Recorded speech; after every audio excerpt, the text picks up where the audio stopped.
Papa Murphy's $7.99 everyday value lineup of take and bake pizzas are, well, a pretty big deal for a pretty small price. We're talking big savings on big flavors, like our new bold shredded pepperoni pizza, crumbled sausage pizza, or classic cheese pizza, all for the small price of $7.99 each. So head to Papa Murphy's, because with freshly made large pizzas at this price, you can afford to bake a big-time deliciousness all day, every day. Papa Murphy's, change the way you pizza.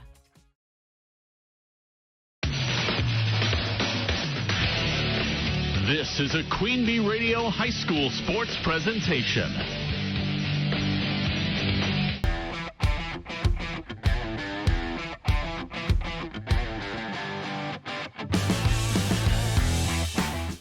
It's another edition of the High School Football Roundup on the Queen Bee Radio Sports YouTube channel. I'm Tyler Diktanas, along with Steve Prestegard, Matthew Goninen, and Mark Evenstad, our lineup for today's show. Also, check out the Papa Murphy's $7.99 everyday value lineup. It's a big deal for a small price.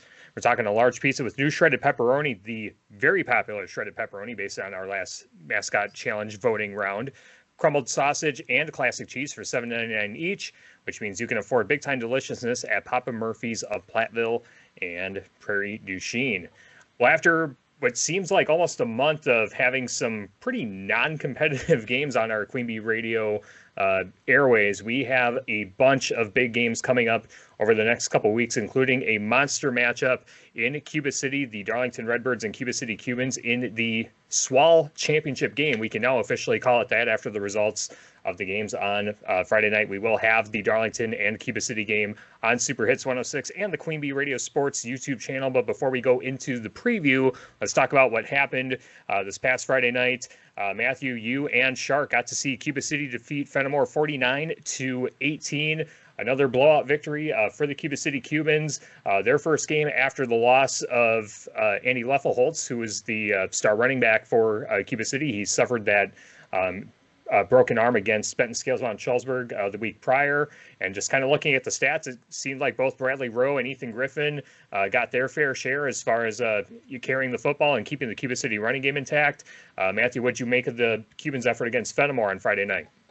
You know, I thought it was really impressive, and in talking with Coach Kopp before the week and then heading into that game, really seeing how that team would respond not only on the field but emotionally to losing Andy Leffelholtz, who's been such a big part of their team this year. And I'm sure Mark's going to say the same thing. We were both very impressed by their run game. Not only was it Bradley Rowe, who looked very good, it was a lot of running backs, especially some players who hadn't really played much running back at all in their high school careers that were able to run successfully against Fenimore. And besides that, it's the usual for Cuba City. Good defense. They were able to limit mistakes for the most part, get it out to the wide number of wide receivers that they have, and just play a really complete football game, which is something that they're definitely going to need next week as well. Yep, and Shark, you've seen Cuba City a couple different times throughout the season. They just seem so well-rounded in all three aspects of the game. There really isn't a lot of weakness, and even with Andy Leffelholtz, being out with that injury, Cuba City has no shortage of depth. They have 72 players on their roster, and it's not necessarily just plug and play and replace, but you start to see some of these underclassmen and backups that might be starters on other teams just because there's only so many players that can play at the field at one time.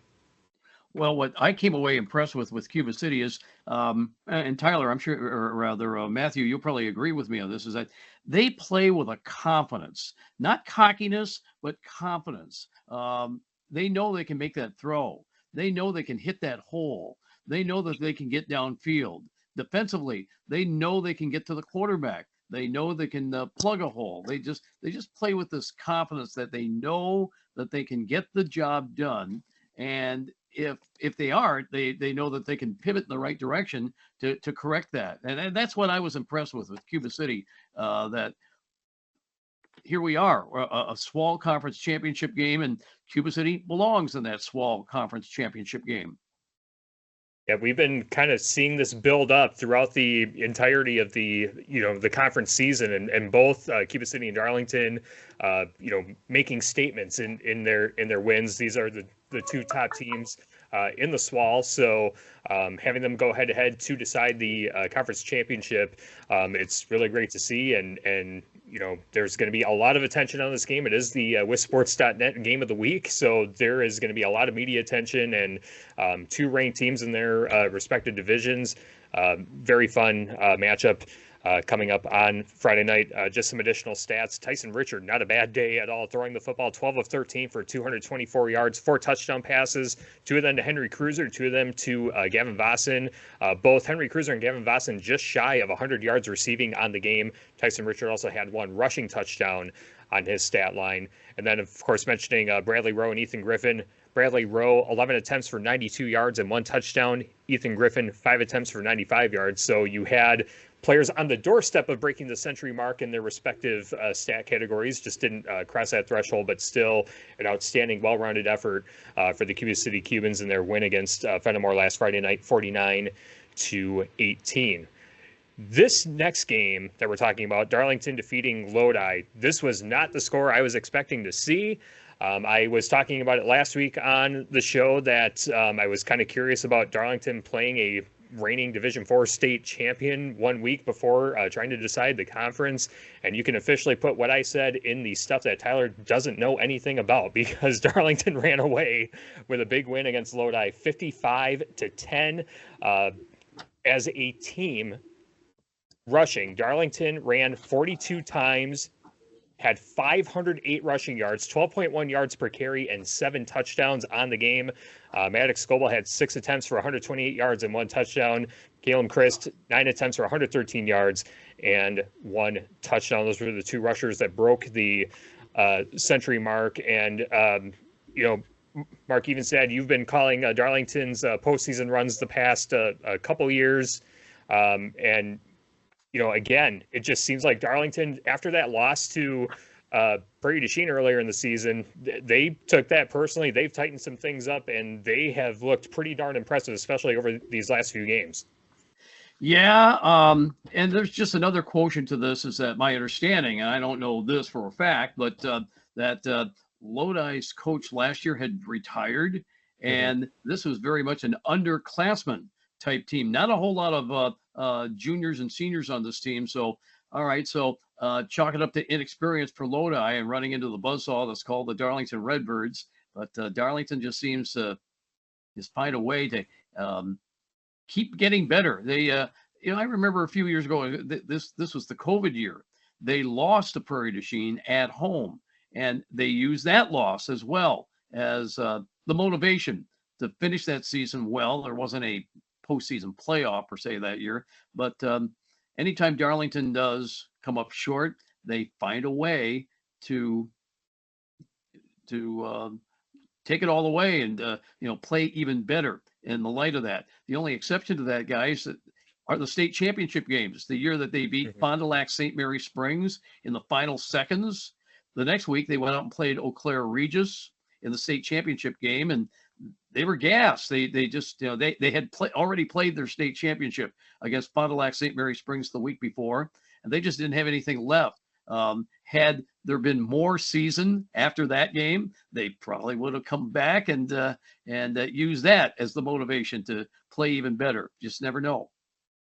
Well, there's something to be said about finding tougher competition and playing teams that are above your weight class, so to speak. I mean, with Lodi playing in Division IV, Darlington, under normal circumstances, is a Division VI team, but because of the performance factor, they're now playing in Division V. So realistically, in terms of enrollment, you're playing 2 levels above you, and that's a team. Granted, it's a different coaching staff, but I would imagine a lot of that culture is still gonna be there. So it's not like Lodi has a shortage of athletes or anything like that, but you just have to look at Darlington and go, look how impressive that they have been, especially since that loss to Prairie du Chien, which, again, now this win, this game against Lodi was the replacement game for the game that they were supposed to play Abundant Life St. Ambrose, because, they're not playing 11-player football, they're playing 8-player. So now that sets up the conference championship game this coming Friday night on Super Hits 106 and the Queen Bee Radio Sports YouTube channel. And Matthew, you are the only person among us that has seen both Darlington and Cuba City play. What is your immediate thought when you see this matchup coming up on Friday night? What stands out to you the most? I've been thinking about this the last couple weeks, and a couple weeks ago, if you would have asked me, I would have been much more confident in saying that Cuba City is the better team. And I think today I'm still going to say I think Cuba City's a more well-rounded team, especially offensively and on special teams. I think that they can pass the ball better than Darlington. Zeke Zuberbuehler threw one pass, and it was a good one last week, a 74-yard touchdown pass, but still doesn't have to throw the ball that often. Cuba City, they were able to run the ball. They're able to pass the ball very well. And a couple wrinkles get thrown in there that have kind of changed my thought process a little bit. Andy Leffelholt, obviously Cuba City still has a very good team, and we saw that on Friday, but injuries are part of the game, and we have to take that into account that they lost their RB1 for the rest of the season. And besides that, just the way in which Darlington has been winning and how strong their run game has been, I think this game is really going to come down to Cuba City's run defense and if it's going to be able to stop that Darlington run offense, because I don't know if I or anybody else has really seen if Darlington is forced into a passing situation, what can they do? Mm-hmm. They can make some good passes, but can they sustain that over a game? Whereas I know Cuba City, they have both options to run the ball or pass the ball on offense. I think that is what this game's going to come down to. And there's something to be said about trench warfare. It's going to be the battle at the line of scrimmage, and we've seen Cuba City be so dominant on both sides of the ball when it comes to the line. But the thing that I'm slightly concerned about in terms of Cuba City is that outside of the first game of the season against Potosi-Cassville, they really haven't been tested all that much. And when you look at, kind of running through, what's been, the competition that they faced, this is the biggest game that they have, coming up. And, when you've had this game circled on your calendar, and it feels like that this Cuba City team has been building to be that team to dethrone Darlington. Not only is it, executing the game plan, but it's also the mental side of it. Are you able to rise up to the occasion? The thing that I found interesting, I was going back to see just how dominant Darlington has been in terms of SWAL opponents. They have a 30-game winning streak against SWAL opponents. The last time Darlington lost a game in the SWAL or to a SWAL team was October 11th of 2019 against Mineral Point, which would be 5 years to the day that this game is going to be played on Friday night. Wow. So, I mean, this is a very dominant Darlington team. And Shark, I'll say this, just looking at how dominant Darlington has been going into a game, I don't remember a game where there's some doubt that Darlington doesn't get out of this game with a win. No, those kind of things don't happen very often. Not at Darlington, not in the last several years. So yeah, they've the amazing thing is the sustainability of being and being consistent too. Yeah, have there been a few 1 or 2 point wins along the way? Yeah, they have. But again, they play the game to win, and they keep on doing it. And that's what just kind of stands out about the brand of football that Darlington brings. Yep, exactly. And the thing that I kind of look at heading into this matchup, I think the way the pace of the game plays out, I think is really going to factor into this. Because I think if Cuba City can go more up tempo because of the depth that they have and doing what they can to kind of wear out Darlington's line and skill players. I mean, Cuba City can rotate 2 or 3 different players at a time. We've seen the way Cuba City subs players in and get some of those, not necessarily underclassmen, but more non-starters into the game to get that game experience. I think that can play dividends for Cuba City down the line. But if it is more of a smash mouth, ground and pound, time of possession type of game, I very much believe that Cuba City or Darlington has an advantage if it's more of a time of possession type of game. But if Cuba City can go faster and run more plays, I think that's more of an advantage for Cuba City. Steve, as an outsider and kind of seeing how the SWAL has played out and the path that these two teams have had, what's the thing that kind of sticks out to you the most about this game coming up Friday night? Well, there's kind of two things. I think if you look at Darlington over the past couple of years, the state championship game last year, and also their loss to Prairie du Chien, the key probably for Darlington is to avoid turning the ball over, because in the games that they have lost the past few seasons, that's been what the problem was. And actually, it was at the start of the year when Darlington played Platteville. The problem for Platteville was they couldn't take advantage of any of the turnovers. But if you can force Darlington to put the ball on the ground and recover the ball and then go in and score, that's what Prairie du Chien did to win that game. If there is, I agree, by the way, about the run defense and about the tempo. If there is one advantage that Darlington has that Cuba City doesn't, it's that they've played this game before. This is a team in Darlington that played at level 4 or state the last 3 years in a row. So they're used to big games. They're used to the big atmosphere and, things not quite being like they normally are for a regular season game and so on. They're used to all of that. Cuba City, frankly, isn't, because they have not had a deep run in the playoffs for a while. So that might be an advantage for Darlington. And that's why I'm slightly thinking Darlington's going to win, but only slightly. And again, if Darlington puts the ball on the ground, then I think Cuba City's got an excellent shot to win. Yeah, it's the matchup between the two quarterbacks is definitely very interesting. Matthew, you've been talking all season long about Zeke Zuberbuehler and the way that he's been running that Darlington offense. We should mention that Tyson Richard on the season, 15 touchdown passes, no interceptions. There is a fumble on his stat line, but that was not necessarily his fault. It was a blown block against Southwestern East Dubuque, where a toss play was knocked down. So, Cuba City definitely takes care of the football. That ball control and taking care of the football is going to be a point of emphasis for Darlington, and just the way that the offenses are going to match up stylistically, it is going to make for one awesome football game on Friday night. Again, we will have coverage of that game on Super Hits 106 and the Queen Bee Radio Sports YouTube channel. If you can't make it out to Cuba City, I have a feeling that there is not going to be a lot of seating available for that game on Friday night. So definitely, if you can't make it, tune into Super Hits 106 and the Queen Bee Radio Sports YouTube channel.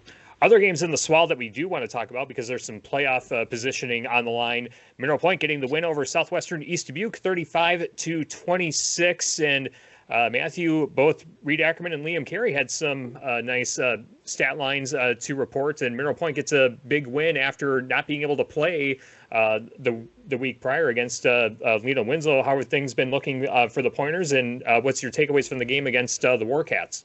So that was a really interesting game to me, and that is one that I wasn't at, obviously, as I was in Fenimore for Cuba City in Fenimore. So as I saw the score updates and then went back the next day to watch some film on that game and kind of see how it went for Mineral Point, they were down early and they had to come back. And the thing that we talked about at the beginning of the season with Mineral Point is how good their front seven is on defense. They allowed 2 rushing touchdowns of 80 yards or greater. One of those rushing touchdowns was of 90 yards or greater. So they allowed a lot of really big runs against them early. They held Southwestern East Dubuque scoreless in the second half. And the other thing that's been a big change for Mineral Point since the start of the year is I think they're really starting to figure it out on offense, because for every blow that they would take from the Southwestern East Dubuque offense, they would come right back and put together a sustained drive.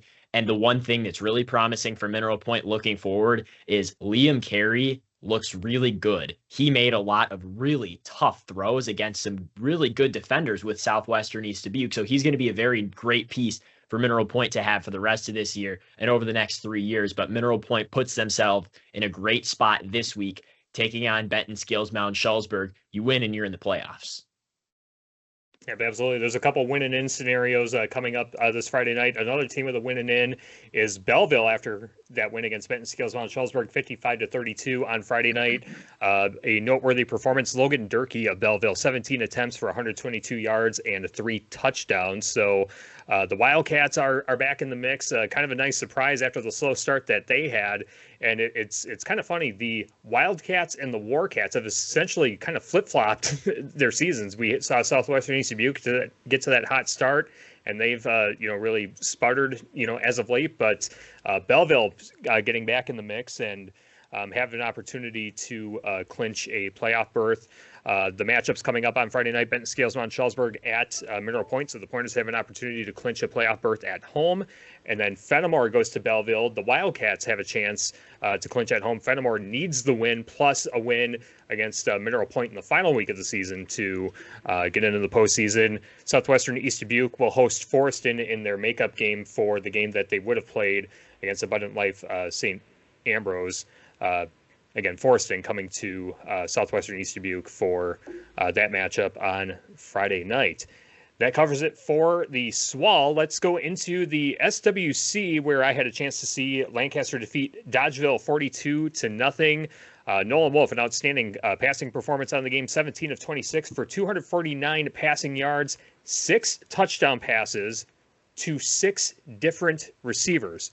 Receiving touchdowns for Dane Kaufman, Quentin Plessel, Brennan Gildersleeve, Devin Clark, who is the sack leader on the defensive side, got a touchdown pass lining up at the tight end position. Aiden Hauk and Jackson Seipel, one of the other defenders for Lancaster, getting receiving touchdowns on the game. Devin Clark on the defensive side of the ball also had 2 sacks on the game. TJ Nelson getting a sack. And between Devin Clark and TJ Nelson, there was just no production whatsoever for Dodgeville in the matchup. An outstanding homecoming game for Lancaster. They do clinch a spot in the postseason, and that sets up a matchup with Broadhead Judah coming up on Friday night, which we'll talk about in a little bit, because a win there, depending on how things shake out and the way that we anticipate that they will, it would be Lancaster taking on Prairie du Chien for Lancaster's chance to get a share of the SWC. Prairie du Chien with a chance to clinch at least a share of the conference coming up on Friday night. Steve, let's talk about the game that you had with New Glarus defeating Platteville 21-14 in what has been just a weird season, to say the least, for the Hillmen, with the high expectations that they had coming into the season. And New Glarus has kind of been the disruptor, so to speak, in the SWC, because we didn't really know what to expect with the Glarner Knights coming into the conference. We kind of had some ideas on how they would potentially fare, but New Glarus gets a big win against Platteville, and now that loss to New Glarus essentially takes the Hillmen out of the conference title picture, and now the focus is just getting things ready for a postseason run. Yeah, that's right. And one of there were 2 things that went badly for Platteville. One was too many holding penalties on offense, even though one of them was during a scoring drive, believe it or not, and one of them was declined. But the 4 accepted holding penalties basically blew up potential drives for the Hillmen. The other thing was giving up too many defensive big plays. And, you hear the phrase chunk play, and I don't really know what the good definition of that is. My definition of a defensive big play is either a 3rd down conversion for a first down or a first down on a play of more than 10 yards. And there were way too many of those that New Glarus got and Platteville did not in the game. Now, having said that, the big play thing kind of obscures the fact that Platteville's defense actually played pretty well, got several stops, ended drives, as a matter of fact. And the fact that the Hillmen were able to tie the game with 4.5 minutes left on a pretty impressive scoring drive. Unfortunately, they were not able to stop New Glarus from going down the field and scoring with 99 seconds left. Platteville, again, was able to go all the way down to the 11-yard line, 1st and 10 from the 11, with a chance to score and tie the game, or maybe win if you go for 2 and get it. But they had an incomplete pass, an unsuccessful run, an incomplete pass in the end zone, and then an interception in the end zone, where it appeared as though the quarterback and the receiver didn't agree on what route was supposed to be thrown, or were supposed to be run, I should say. And that's that's basically how it ended up. Yep. So New Glarus gets the win over Platteville, 21-14. We'll talk about Platteville's game against River Valley coming up on Friday night in just a bit. Other scores in the SWC: Prairie du Chien took care of Broadhead Judah easily, 50-15. Blake Thierry cementing his case for being the Conference Player of the Year with a very pedestrian 13 attempts for 200 yards and 4 rushing touchdowns, also adding 3 catches for 63 yards and 2 touchdowns. So 6 total touchdowns for Blake Terry, and just a show up and just take care of business type of game for him. And then how about this? Richland Center defeating River Valley 21-20 on a Grayson Banker game-winning 18-yard field goal. The goalkeeper for the soccer team comes in and kicks the game-winning field goal to give Richland Center the win over River Valley. And Steve, that throws a big wrinkle in relation to the game that you have Friday night, because River Valley now desperately needs that win to be considered postseason eligible. You kind of thought that game might have been a tally mark and one that River Valley would have, but now River Valley comes to Platteville on Friday night on Extreme 107.1. A game that both teams need to have. I wish the game was in Platteville, but actually it's at River Valley. Oh, yeah, sorry. Friday night. It would be easier to go to Platteville than to Spring Green, believe me. But the thing is that River Valley is now in a position where they really need to win out in order to get into the playoffs. I don't know that their body of work, so to speak, is good enough to get them in as a bubble team. It's kind of impossible to tell. Based on the somewhat obscure formula, but and the way their schedule works out, they get Platteville Friday night, and then next week they get to go to Broadhead Judah. New Glarus. New Glarus gets the big win over Platteville, but they're playing Prairie du Chien, and I don't think they're going to win that game. So if Valley wins, and if that basically sets up a win or you're done at a playoff game 1 week early for River Valley and for New Glarus. But the only way that happens to be the case is if River Valley wins Friday night. So that's a huge thing. Platteville, they still have an ace in the hole in the sense that they are playing Dodgeville in the last game of the regular season.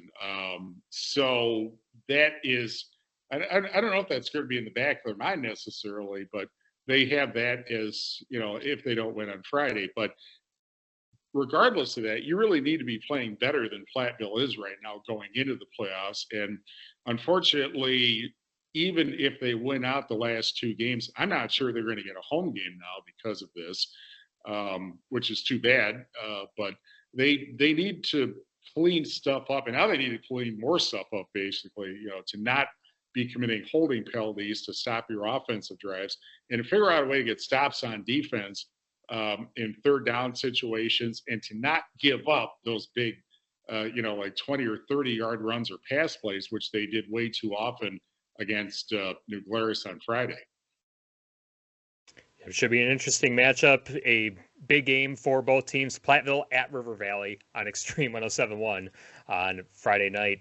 Another one that we'll have on Queen Bee Radio Friday night, Lancaster at Broadhead Judah on 97.7 Country WGLR. Mark, you will have the call of that one. And I think, again, for Lancaster coming off that win against Dodgeville, we talked last week about how Jordan Rollins had to be really creative with the, players that he's had absent due to injury or illness or things of that sort. And, you would imagine that, Lancaster probably getting healthier as the season goes along. I think for them, it's just more, do what you got to do, take care of business, set up that big regular season matchup or regular season finale with Prairie du Chien to decide the SWC championship. Well, certainly Jordan Rollin has a few options at his fingertips. He could go with the team that's got the speed with Samanji Venson and the rest of that group in the backfield, or he could go with the wishbone attack and just give it to those big guys and let them run over people. Which one will he use against Broadhead Judah? If he finds that he has success with one of them, he'll probably stick with that formation, or maybe we'll get a little bit of both throughout the ball game. But I got to believe that the Arrows would be favored in this game against a Broadhead Judah team that's under 500, 2-3 in the conference, 2-5 overall. A couple of years ago when these two teams met, Broadhead Judah just bombed the daylights out of Lancaster at their place. And I don't really see that happening this time around, and see if the Arrows can just kind of put the heat on a little bit on Prairie du Chien just a little bit, because they'll face Prairie du Chien the following week, which will be a great matchup. So Lancaster will be looking to try to win that game, be breathing down the neck of Prairie du Chien to set up that big conference closing game of the season next week. And that game, will that be at the Prairie? I believe that's at Prairie. It'll be Lancaster. Yeah, Lancaster. Okay. Yep. So Lancaster certainly would have that in their favor. So yeah, these last 2 weeks with Cuba City and Darlington and Lancaster and Prairie du Chien, it's going to be a real fun final 2 weeks of the season. There's also another one in the Six Rivers that we'll get to in a little bit. That's going to be a monster matchup between Potosi Cassville and Blackhawk Warren. So we have 3 big games coming up over these next couple weeks. But the other games in the SWC on Friday night, we have New Glarus at Prairie du Chien. Again, Prairie du Chien clinches a share of the conference title at least with a win against New Glarus on Friday night. And then Prairie du Chien will have a chance to win it outright with that matchup against Lancaster, assuming that Lancaster takes care of Broadhead Judah. And then Richland Center goes to Dodgeville. Dodgeville looking for their first conference win of the season. Richland Center, of course, coming off that big game-winning field goal upset win over River Valley on Friday night. So that should be a very intriguing matchup in the SWC on Friday night as well. Let's move into the Six Rivers Conference, or the Nine Rivers Conference, as the Cobb Montfort Rui Truther Steve Prestegard has delicately put it.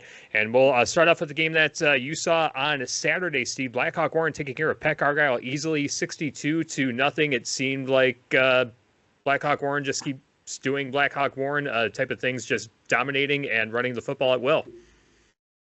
Yeah, that was exactly it. It's 2 running backs, quarterback runs it.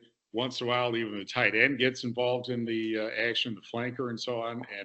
And that was, Peck Argyle had and still has a chance of getting into the playoffs, but unfortunately for them, their schedule in the last 3 games, including last week, is something less than favorable, because they lost to Blackhawk Warren. They get to host Potosi Cassville for the Argyle homecoming on Saturday, and then they wrap it up at River Ridge. So it's not, they have a chance of getting in the playoffs, but that's not a path that any coach would choose to have. But yeah, Blackhawk Warren, they just, showed up and did a workmanlike job, basically. Yeah, Bowen Sefrud, 18 attempts for 126 yards and 3 touchdowns. Pearson Mahoney, 16 attempts for 116 yards and a touchdown. Eli Schlem, just 4 attempts for 26 yards, but he put it in the end zone 2 times as well in the 62-0 win for Blackhawk Warren over Peck Argyle. Another game that we had on Queen Bee Radio on Friday night, River Ridge took care of Iowa Grant 55-16. Brandon Davis at the quarterback position was 4 of 5 passing for 126 yards and a touchdown. Also had 7 attempts for 117 yards and 4 touchdowns. Andrew Nice, the workhorse running back, 8 attempts for 160 yards and 3 touchdowns. As a team for River Ridge, rushing a combined 24 attempts for 348 yards, 14.5 yards per carry, and 7 total rushing touchdowns. A dominant performance for River Ridge over Iowa Grant on Friday night, 55-16, the final in that contest. Potosi Cassville took care of Seneca Wazeeka Steuben, 35-6. River Sar, 21 attempts for 157 yards and 2 touchdowns. Isaiah Groom, 15 attempts for 82 yards and 3 touchdowns. Also 12 total tackles and an interception on the defensive side of the ball. And the impressive defense for Potosi Cassville really stood out. Held Seneca Wazeeka Steuben to -6 rushing yards on 16 attempts. All of us had more rushing yards than Seneca Wazeeka Steuben did on Friday night. So that is a pretty darn impressive defensive showing for Potosi Cassville on Friday night. And then Riverdale gets their first win of the season over Basketball, 26-6, in large part due to Owen Blankenship, 10 of 22 passing, 105 yards, 2 passing touchdowns. Basketball did have a number of penalties and injuries as well. Basketball, 23 penalties for 183 yards penalized. So that is not great as far as penalties go. And then hearing that there were some additional injuries and stuff that came as a result of the game for the Bulldogs. But Riverdale gets their first win of the season, which sets up the matchups that we have coming up on Friday and Saturday. The games on Friday night, Riverdale goes to Blackhawk Warren, Boscobel goes to Iowa Grant, and River Ridge goes to Seneca Wazeeka Steuben. And then, Shark, you will have the call of Potosi Cassville at Peck Argyle on Extreme 107.1. Steve, you were just alluding to this a bit ago that, Peck Argyle still has a mathematical chance of getting in, although it seems unlikely with Potosi Cassville and River Ridge coming up on the schedule.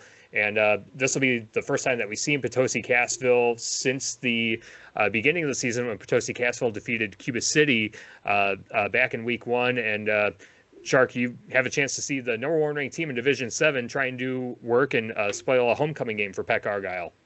Yeah, well, Peck Argyle, they play a few of their games at Argyle, and it seems to kind of fire them up just a little bit. They like to play. Well, they like to play very well in front of their home crowd at Argyle for their homecoming. So I don't expect anything less that Peck Argyle is going to do. Just that they're running up against a very, very, very tough opponent. Potosi Cassville certainly is going to be among the top teams when all is said and done, seeing what they have been doing to their opponents this year.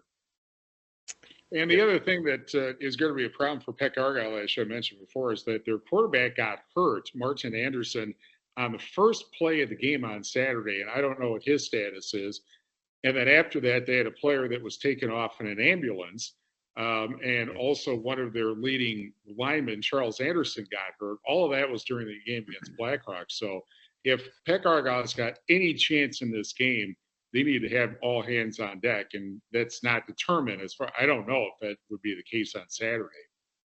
Yeah, we talk about Cuba City's depth, for Potosi Cassville, for a Division 7 team with over 50 players on their roster. There's no shortage of, players on that team. And, for a team like, Peck Argyle, it has to be all hands on deck to have a chance in that one. Again, Potosi Cassville at Peck Argyle. We'll have that Saturday on Extreme 107.1 kickoff set for 2 o'clock Raleigh Cheese pregame at 1:30. Let's move into the Ridge and Valley 8-player conference, where the big marquee matchup in 8-player football to decide, ultimately, we think, the Ridge and Valley 8-player championship. Highland takes care of defending conference champion North Crawford 16-6. The game was scoreless through the first half of the game before Bennett Smith hit Wes Krasinger for a 33-yard touchdown pass. Caden Washa then had a 14-yard touchdown run, and Landis Newberry converted a 24-yard field goal to account for all the scoring for Highland against North Crawford. And what seems to be the biggest test that Highland will have, at least during the regular season, because North Crawford, the reigning conference champion, Highland's been pretty dominant, especially on the offensive side of the ball from the games that we've seen and what the stats reflect. Steve, then Matthew, your reaction to Highland getting a big 16-6 win over the reigning conference champion in the Ridge and Valley 8. It was a game. It was kind of a game that is sort of your slugfest kind of 11-player game, really, because yards were hard to get. The two quarterbacks combined for 5 interceptions in the game, which it's not that they're bad quarterbacks. We know what Bennett Smith can do for Highland. It's just that's the way that games like that sometimes can be. But, Highland came up with a couple of more big plays. They got a late field goal to stretch the lead out to 2 scores, and that proved too much for North Crawford. So I think I can confidently say it is the biggest win in the history of the Highland 8-player football program. Or at least in this incarnation of it, that's for sure. Yes, that's right. In the 21st century 8-player program. Yeah, exactly. And Matthew, we talked about it after Highland's last game that we covered, just how physically imposing that Highland is, and probably a good confidence builder for Highland to win these win a slugfest, low-scoring type of game, because once you get into the postseason and you're going to be playing the best of the best in 8-player football, this is one of those games that you kind of hang your hat on and go, this is how we played against the top competition in our area. This is what we're capable of. Yeah, I think this win is really big for the Highland football program. And at first you talk about how physical they are. That really helps when you play a slugfest game like this, to be able to have the pieces to succeed and to keep your guys fresh throughout the game. They do have pretty solid numbers for an 8-man team, and it's great to see them. They're the conference champions in their last season in 11-man, now moving to 8-man in the seat to take the conference championship. So really a great program they've got there. But on top of that, the scores that we've seen out of Highland this season have been incredible. They've been winning their games by a ton of points. So I think we talked about this earlier when we were talking about Cuba City and Darlington, having those big tests under your belt as we approach the postseason, I think is huge. Highland does now have a big test under their belt, and they weren't able to score until the second half. But when you're playing a tough game like that, you're going to learn a lot through that game. And as they watch film over the next week and as the weeks go on from that game, trying to pick themselves apart and see what they can improve upon, they're going to get some film where they can figure out what they need to improve upon. So there's more opportunities for growth while building confidence. So as I said, I think for those reasons, this win, it really does a lot for Highland as they approach the postseason. Yeah, that's one of the things that I think a lot of people don't perhaps understand about high-flying offensive teams that struggle sometimes in slugfest, grim defensive struggle kinds of ball games. Players have to realize that, okay, it's not going to be as easy as it may have been against a lesser opponent or a night where everything was going right, but you still got to make the plays when you have the opportunity. So probably a good object lesson for Highland in that sense, although they knew that was going to happen because North Crawford came into the game undefeated also. So it would have been a shocker if Highland had been able to score at will as they seemingly have done in some of their games this year. That's just the way that playoff football is. And that was a playoff game basically between those two schools because, as we know, not as many teams get into the 8-player playoffs as in the proportionally in the 11-player playoffs. So North Crawford is not necessarily guaranteed of getting into the playoffs, believe it or not. Highland, I'm pretty sure, has punched its ticket. North Crawford should probably get into the playoffs, but it was a good lesson, I guess, for both teams as far as what postseason football is going to be like.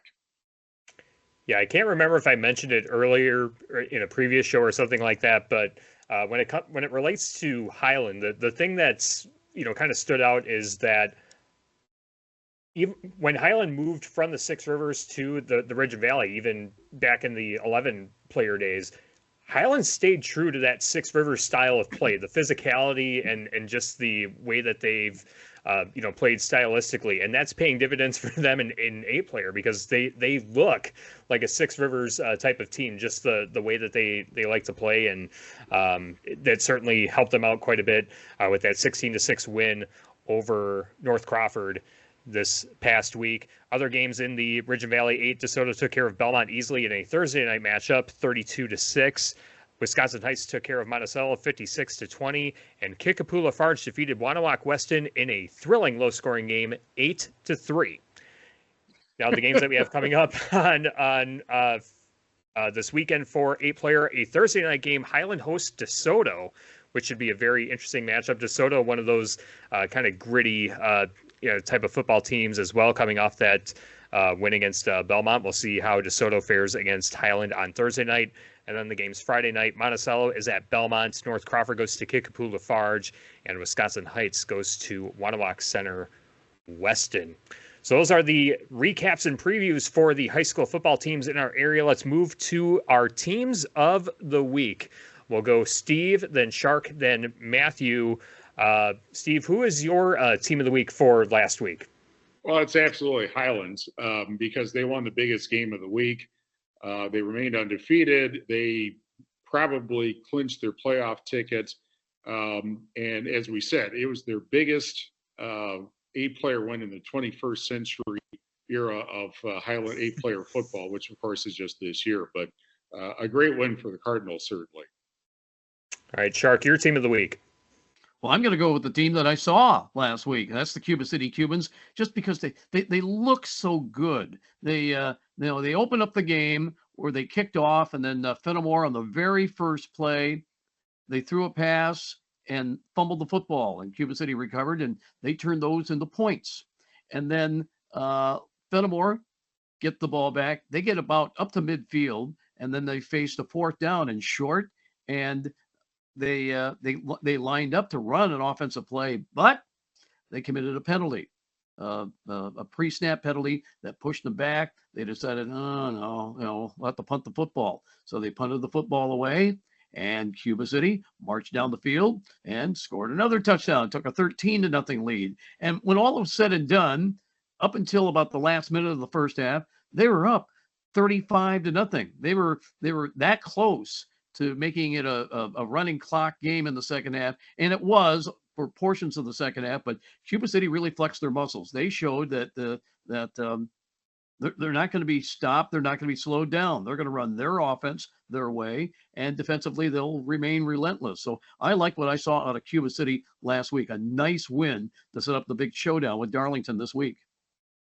All right, awesome. Matthew, your team of the week. Speaking of Darlington, I'm going to go with the Redbirds for my team of the week. I think it really says a lot about a team, and we've seen that in the SWAL this year. These teams get thrown an open week their way, and the question is, what does the coaching staff choose to do with that week?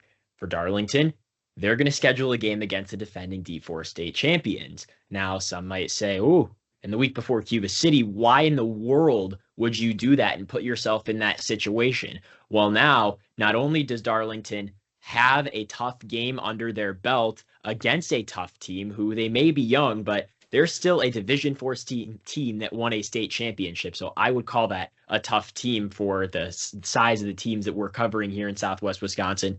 But besides that, it's going to give the Redbirds a look to what some of those bigger teams might look like before the playoffs now that they're moved up into Division V. Whether you like that or not, that's the reality that they've got to face this year. And the way that they were able to run the ball, stay true to their identity, and really stick it to their opponent, it was just such an incredible performance. And for that reason, Darlington's my choice for team of the week. For those reasons, plus the fact that I basically said, hey, Darlington, probably not the best idea to play the reigning Division, 4 state champions the week before the biggest game of the conference. And for them making me eat my words that I said last week, I will say that Darlington is our team of the week for me this week as well. Our players of the week, same order, Steve, then Shark, then Matthew. What player performance stood out to you the most this week, Steve? Well, Blake Terry, 200 yards, 4 touchdowns on the ground, another 63 and 2 more touchdowns in the air. I'm not sure anybody had 6 touchdowns this week, so that's my pick, Blake Terry from Prairie to Chien. All right, Shark, your player of the week. Tyson Richard of Cuba City. He had a phenomenal game. He was 14 of 15 for 2 million yards and about 12 touchdowns. It seemed like every time he went back to pass, he could pick out an open receiver. And he was doing that. It wasn't like there was this setup where had some pick plays involved, which freed up guys. They just had guys run their routes, and Richard found them downfield and hit them in stride, and they got some big touchdowns against Fenimore. So Tyson Richard, great job at quarterback. Well, he's a 3-year starter for the Cuba City Cubans, so not a whole lot surprised that he would have a big game. All right, I like it. Matthew, your player of the week. Well, it's kind of hard to disagree with the two players of the week that were brought up already. And one thing I'll throw in about Tyson Richard, he only threw 1 incomplete pass in the whole first half of that game, and it was a Hail Mary attempt on the very last play of the half. So if he doesn't throw that, basically a perfect first half for him.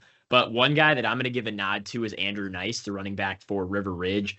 8 rush attempts for 160 yards, 20 yards per rush, and 3 touchdowns. And I feel like River Ridge is kind of an interesting case because they picked up those 2 conference losses early in the season, and they were close. They're a very good football team, but they've been flying under the radar for the entire season. And I think come the postseason, they have the potential to make a lot of noise as people have been watching Black Hawk Warren. They haven't been watching River Ridge as much. So Andrew Nice is my nod for player of the week as well. If I like that, other notables that I'll mention, again, Nolan Wolf, the 17 of 26, passing 249 yards, 6 touchdowns to 6 different receivers, and an outstanding, performance there. Another one I'll throw in there, Isaiah Groom of Potosi Castle in that win over Seneca Wazeeka Steuben, 15 attempts for 82 yards, 3 rushing touchdowns. Also got it done on the defensive side of the ball with 12 total tackles and 1 interception. So a lot of really great individual performances in Week 7 that we mentioned. And now let's move into Steve's High Five, where Steve kindly ranks our area teams 1 through 5, and the rest of us tell him why he is wrong. And Steve, no real changes among the High Fives this week, because again, the teams pretty much won in blowout fashion. There wasn't necessarily one blowout that stood out to you the most, but you did make a slight tweak. Let's hear what you came up with. Right. So Potosi Castle obviously still number 1. Prairie du Chien obviously still number 2. And Cuba City still number 5. Given what Darlington did against a bigger school they're not as good as the state champion team last year, but they're certainly going to make the playoffs, it would appear. I moved Darlington from 4th to a tie for 3rd with Blackhawk Warren because Blackhawk Warren didn't do anything to go downward because they, took care of business very handily against Peck Argyle. So I decided to make Blackhawk Warren and Darlington tie for 3rd. Obviously, the next 2 weeks, my guess is things are going to change, but you never can tell. Yeah, the only thing that I will say about the High Five and just kind of reflecting on, how the season has now played out to this point is that a lot of why Blackhawk Warren, I think, was ranked so high was because of how much or how highly we thought of Southwestern East Dubuque at the beginning of the season, where they got off to that really hot start. But now that Southwestern East Dubuque has, sputtered over the last 4 weeks or so, I almost feel that loss for Blackhawk Warren hurts them a bit more, and I would maybe say that Darlington's probably better than what Blackhawk Warren is. But outside of that, I pretty much think that the High Five is pretty representative of the area teams. I think the argument could be made that Prairie du Chien is probably a better team overall than Potosi Cassville, but Potosi Cassville has looked pretty darn impressive all season long, as we mentioned a bit ago. When you have a defense that holds a team to -6 rushing yards, it's hard to make the argument against them that they're not one of the best teams in the area. Matthew or Shark, any input on Steve's High Five and how he's ranked our area teams after Week 7? I kind of have the same. Go ahead. I kind of have the same question as you, Tyler, when it comes to Darlington and Blackhawk Warren. And Steve, I'd like to ask you, why are those teams tied, and why is Darlington not ahead of Blackhawk Warren, in your opinion? Well, okay, yes, Blackhawk Warren did lose to Southwestern East Dubuque. Well, let's remember that the week after that, Darlington got beat by Prairie du Chien, and it wasn't close. They got beat 35-7, and that's kind of what my rationale was initially for putting Blackhawk Warren over Darlington. I do agree that Southwestern East Dubuque clearly wasn't what we thought they were going to be based on how they started the season, but nevertheless, when you're comparing the two schools to who they are playing and trying to imagine just an imaginary what if they played and things were kind of equalized out for size and all that, that's where I came up with that. And again, Darlington, I think that Lodi's quite obviously not the team they were before. They're actually 4-3 now. As I said, they'll still make the playoffs. They're still much bigger than Darlington, and Darlington still deserves a ton of credit for playing them. But Blackhawk Warren just hasn't done anything, I think, to make people think they shouldn't be ranked where they are. And that's my rationale, and I'm sticking to it. All right. And then before we get to you, Shark, I should mention this because we didn't mention it last week before you said mean things to Steve Prestegard, that this is for 11-player teams only. So we do want to make sure that we give, Highland the respect and accolades that they have so much deserved since switching to 8-player football. So, yes, Highland would be on our high five were they an 11-player football team, but it is Steve's list. And as Steve has said multiple times, if you don't like his list, go make your own. Now, with that said, right. Shark, tell Steve. Not the only way. About the only way Highland gets into the high five is I'm going to have to take a shoehorn and wedge them in somehow. But yeah, at 7-0, Highland's having just a fantastic season. So for 8-player football. The Highland Cardinals having a tremendous season. Hopefully they can stretch it out as far as they possibly can. Yep. So that is Steve's high five for the week. Again, Potosi Cassville still number 1. Prairie du Chien still ranked number 2. Then a tie for 3rd with Darlington and Blackhawk Warren. And then in the 5 spot is Cuba City. Cuba City again taking on Darlington. So there will likely be a change somewhere in Steve's high five next week, but it is Steve's list, and we will have to ask Steve what his list looks like after the games are played this weekend. Before we close out the show, let's talk about the Papa Murphy's of Platteville and Prairie du Chien mascot challenge, where it was a very intense round 3 of voting. 1,363 total ballots casted in round 3, and we saw teams that were trailing on Mondays take the lead on Tuesday and not surrender the lead from there. Let's talk about the matchups that we had in round 3, where Lancaster came away with the win over the Richland Center Hornets 715 to 648. And then the Montfort Hilltoppers, the number 40 seed, still alive, taking down the number 9 seeded Potosi Chieftains 692 to 671, a razor-thin margin for the Montfort Hilltoppers. So it'll be Lancaster Flying Arrows versus the Montfort Hilltoppers in our quarterfinal round. We also saw the Cassville Comets advance over the Livingston Lions 703 to 660. And then Matthews Mineral Point Pointers came from behind to knock down the Bloomington Blue Jays 734 to 629. On the other side of the bracket, Matthews, Grandma's, Rui Eagles are still very much alive. 854 to 509 over the River Valley Blackhawks. And what I thought was the upset, the number 42 seeded Bagley Indians take down my number 39 seeded Patch Grove Beavers 717 to 646. Lifelong Patch Grove Beavers fan, and my team didn't make it into the quarterfinal round. Darn it. The other 2 matchups in the Blackhawk bracket, the Spring Green Shamrocks take down the River Ridge Timberwolves 711 to 652, and the Cobb Colonels, the overall fan favorite, with the win over the Mount Hope Red Devils 852 to 511. So again, our quarterfinal matchups: Lancaster Flying Arrows versus Montfort Hilltoppers, Cassville Comets versus the Mineral Point Pointers, Rui Eagles versus Bagley Indians, and the Spring Green Shamrocks versus the Cobb Colonels. So of the 8 remaining teams, only 2 of them are active football mascot teams. The Cassville Comets are still, of course, still around for high school sports, but because of the co-op with Potosi, they are not the Comets on that. But a very intense round of voting.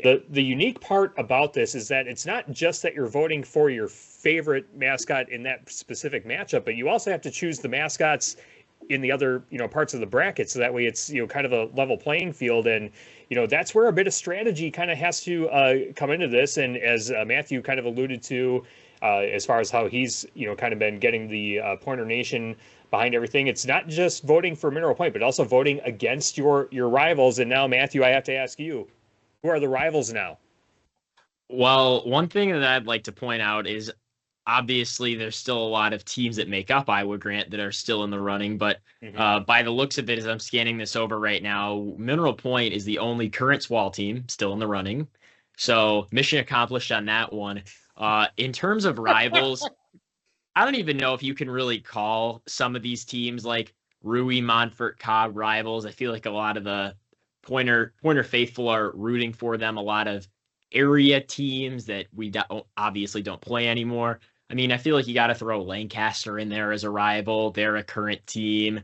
Probably just the current teams. I mean, I think about Cassville playing them this week. They're going to be a rival. Someone that Mineral Point's going to look to take down, and someone in Mineral Point's going to push out the link to vote. I wonder who that's going to be. And then other than that, I don't know. So very cool, though. I think that a lot of old teams are still in the running. Teams that don't exist anymore, getting a little shout out to all the former mascots of the area. Yeah, the right side of the bracket, the Rui Eagles, Bagley Indians, Spring Green Shamrocks, and Cobb Colonels, all kind of that quote unquote legacy, bracket as far as teams that no longer exist, and some really cool mascots. Again, I was very surprised that the Bagley Indians advanced over the Patch Grove Beavers, but it seems like the River Ridge community now has to rally behind the Bagley Indians if they want a pizza party. Spring Green Shamrock's still in it. We've been advocating Cobb Colonels. Iowa Grant, do something with that. if we can, have like a throwback night, have a Cobb Colonels night for a basketball game or something like that. There's some opportunity there. We don't want to let this opportunity go to waste with the Cobb Colonels having the popularity that they have. Again, Cobb Colonels getting the highest vote total with 852. Steve, you were mentioning earlier, I can tell you that there are not 717 people in Bagley. That's for darn sure. So, yeah, I think that might be double the population of Bagley. So again, Tyler, some of these teams, though, okay, they harken back to the days when they played football. They didn't have lights, right? So they played football, by God, in the days when it was under the sun, and the sun provided everything. Yep. The other thing that we should mention, outside of the teams participating, we did also have the bonus question as far as which favorite pizza from Papa Murphy's $7.99 everyday value lineup. I shouldn't be surprised that shredded pepperoni won, but the fact that shredded pepperoni almost got half the vote total was a bit of a shocker to me. Didn't realize that pepperoni was as big in Southwest Wisconsin as it is. I'm personally a crumbled sausage type of guy, but shredded pepperoni getting the top vote. Classic cheese second place with 387, and the crumbled sausage with 312. But shredded pepperoni, the overwhelming favorite, and you can of course get a $7.99 shredded pepperoni pizza from Papa Murphy's of Platteville and Prairie du Chien. And that will wrap up this week's show of the Papa Murphy's of Platteville and Prairie du Chien High School Football Roundup. Some big matchups coming up on Queen Bee Radio again on Friday night. Darlington at Cuba City on Super Hits 106 and the Queen Bee Radio Sports YouTube channel. Lancaster at Broadhead, Judah on 97.7 Country WGLR. And Platteville at River Valley on Extreme 107.1. That's on Friday night. And then Saturday, we have Potosi Cassville at Peck Argyle on Extreme 107.1 at 2 o'clock. Make sure you subscribe to the Queen Bee Radio Sports YouTube channel to get notifications of this show, as well as our Substack.com highlight reel and any other high school sports content. Get the notifications, all the live streams that we will have coming up to finish out the regular season and into the postseason. Also go to our website at am1590wpvl.com for our full Queen Bee Radio sports schedule. For Steve Prestegard, Mark Evenstad, and Matthew Goninen, I'm Tyler Diktanas. Thanks so much for joining us, and we'll see you for another episode next week of the Papa Murphy's of Platteville and Prairie du Chien High School Football Roundup.